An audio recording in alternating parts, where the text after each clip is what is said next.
Microsoft 365嘅 Word、PowerPoint、Excel、Outlook 可以始終喺你嘅設備上邊保持最新嘅狀態，而 OneDrive 就可以喺唔同嘅設備上邊安全咁備份同同步所有嘅文檔、資料、照片同影片。跟住我哋一齊嚟睇睇點樣操作。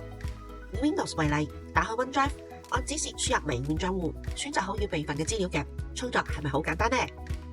平時用 Word、Excel 或者 PowerPoint 嘅時候，記得打開自動存儲。OneDrive 就會自動幫你存儲，唔需要一直撳 Ctrl+S 啦。相同嘅備份操作喺 macOS 系統上邊都適用哦。而手上嘅 Android 或者 iOS 設備，登入應用商店可以免費下載移動用戶端嘅 OneDrive，訂閱 Microsoft 365個人版或者家用版，1TB 嘅雲端存儲空間可以幫你輕鬆備份相片同影片。外出嘅時候可以用搜索你嘅文檔，快速揾到你所需要嘅 Office 文檔進行查閱或者編輯。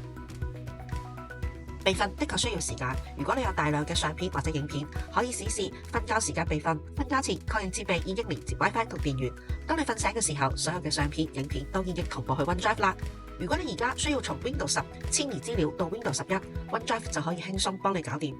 OneDrive 可以隨時隨地跨平台、跨設備訪問你嘅賬戶同資料。你都快啲一齊嚟訂閱 Microsoft 365個人版或者家用版，享受更安全、更可靠嘅資料同步使用體驗。下次見，拜拜。